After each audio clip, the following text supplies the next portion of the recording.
Greetings everyone, Ray Landis here, and I have a guitar adventure that is kind of like a part two concerning this Firefly FFST, and it's the heavy relic version of their classic series. Let you get a little look at the headstock there. It says classic series, heavy relic S-style guitar that I've already done kind of like a review on, but as I mentioned in the review, I am getting ready to tear this apart completely. I'm gonna dissect it, take it apart, and remodel it a little. My intention is to reuse the distressed hardware, but I'm going to take the pick guard out, and I'm going to use a different pick guard that I designed, and my wife is going to take the body and refinish it. I'm going to sand it down and she's going to refinish it, and it's still going to be somewhat of a distressed type of guitar finish, but it's going to be more like the shabby chic, where you've got kind of like a more defined, or should I say, more refined type of an aging. It's not going to look like this. It's going to look much different, and it'll be in the blue family, and we're going to kind of theme the guitar more towards like a beach nautical type of a look, because I really like blue. I never have been a big fan of the sunburst type guitars. Some of them, I like the Sienna sunburst, but these older sunburst guitars, and especially the Relic versions, I'm not a big fan of. So this is a great guitar. It's got great features, but I want to make it look different, but still be as great as it is of a playing instrument, because this one, as I mentioned in my other video, was really nice, like right out of the box. Is all I really had to do to it was tune it up.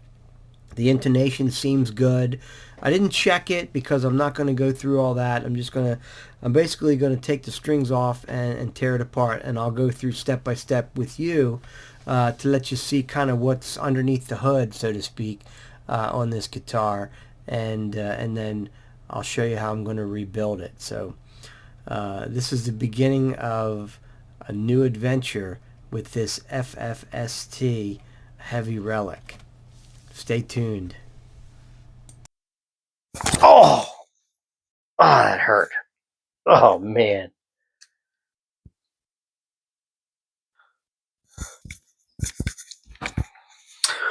Okay, so the very first thing we're going to do is take these strings off. And then we'll start taking everything apart, loosen them up real nice, then I'll cut them. Alright, so we're going to take these strings off.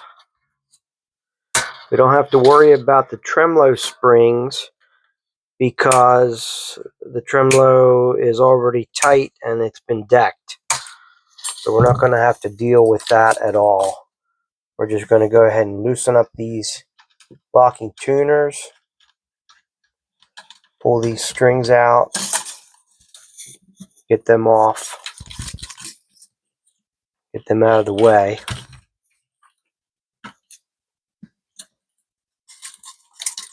We're going to take the neck off, and one of the things we discovered when we were playing it unplugged was that it had really scratchy frets. So these frets definitely need to be polished.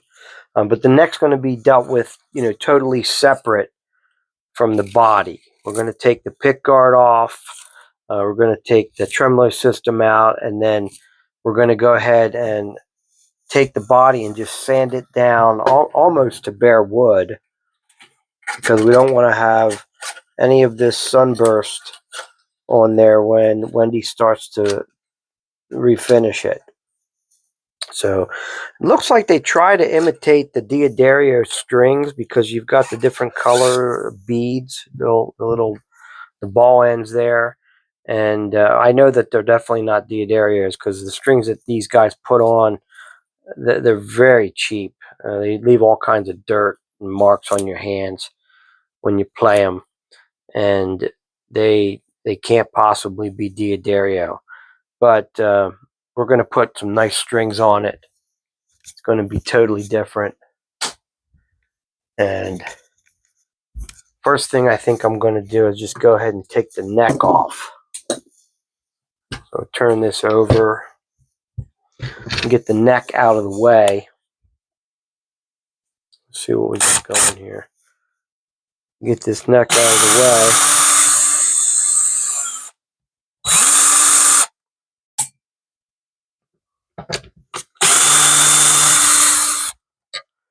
And these screws are going to be different, I'm sure. Well, they don't look different. Let's take a look and see if they're different. They appear that they're all the same.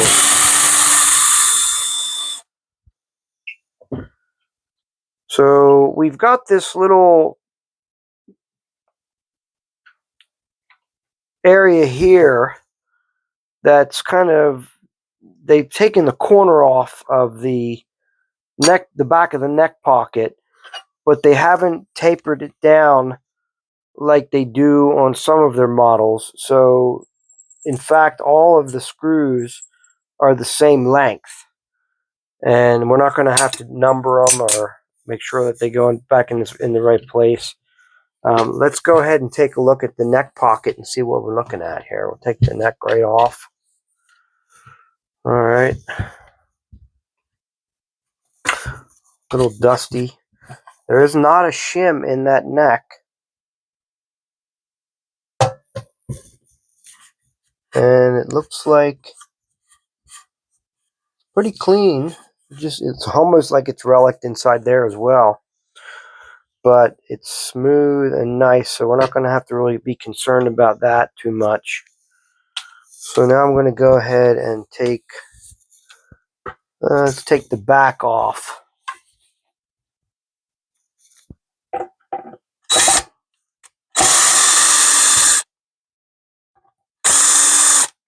One thing about these Chinese guitars and about a lot of the import guitars, as you can tell from the back plate, that it's one of the import type guitars because the two center screws on the back plate are directly across from each other. If they were offset like that, you would think it's maybe a Fender style from the USA. That looks pretty good inside there. I mean, it looks very clean. It even looks like it might have shielding paint. The springs have like a gold color to them, and everything looks like it's very well done inside there. We're going to go ahead and pull these springs off. All right, I'm going to set this neck aside.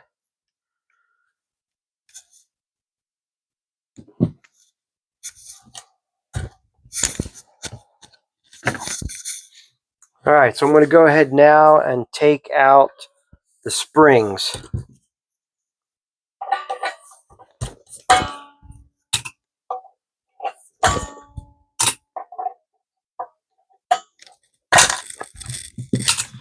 Full-size block.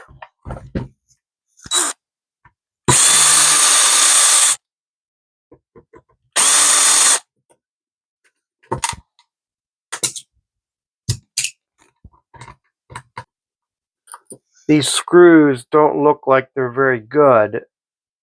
They look like a cheaper metal. You can tell by looking at the cross in the center of the screw. It just doesn't have a good looking shape to it. I think it'll be okay, especially if we decide to deck it again. So it's a nice looking full-size block. Alright, here's where I had my problem before. I couldn't get the patch cord out of the jack. And I'm wondering what we're going to find in there. Looks pretty clean inside there, though, actually. Alright, we're just going to cut the jack loose. Alright, next we're going to take off the pick guard. Well, let's go ahead and let's disconnect the ground. And we'll go ahead and take this claw out as well. Alright, so now we're going to go ahead and take the pick guard off. This pick guard is not going to be the pick guard that's going to go on it when we're all done. Although these pickups are really nice. I mean, they sound great. I'll probably reuse them somewhere else, but not with this pick guard. I don't like a scratched up pick guard. But the pickups sound good, and the hardware seems to be good. Now they aged the screws on the pickups and on the switch through whatever process they used. But you can see where they missed the edge of this pick guard here in their sandblasting process. And then they didn't have the pick guard fastened on when they sandblasted it. Pull that right out of there. Alright, looks like it's got some good pots. Oh, that's a 500K pot.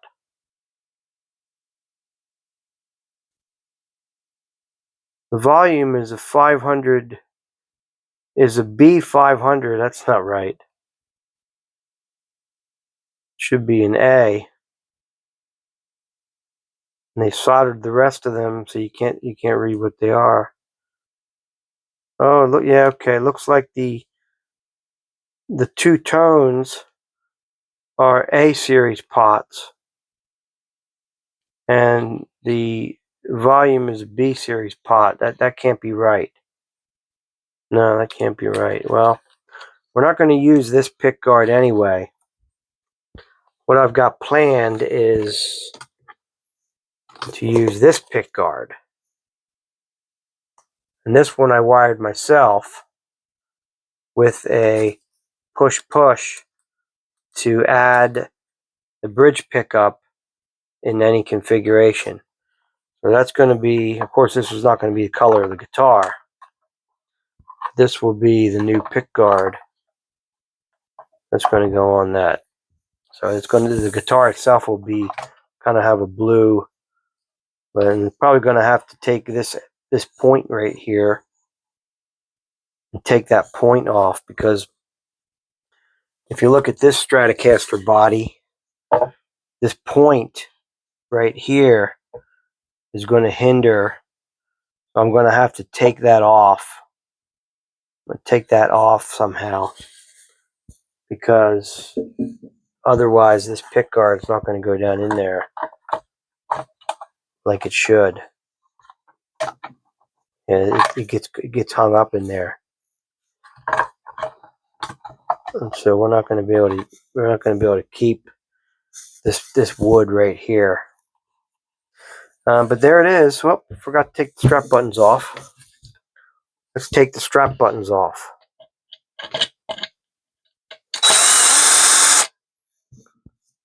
There's one. They didn't age these, and there's no felt underneath of the edge. I guess they figured that they didn't need that because it was a Relic. They're not really worried about trying to protect the finish or the coating, polyurethane. But yeah, we're going to take that and sand it down, and I'm going to put some shielding tape in here, and then we'll put it all back together once it's been refinished. And this seems like a pattern of some sort. It doesn't really feel, definitely doesn't feel like real aging. And it does have some finish here too. But we're going to sand all of this off. We're not going to leave any of it. It's going to all come off down to the bare wood. And then we're going to reassemble it. And it'll be a totally different guitar with this pick guard on it. It's going to be beautiful.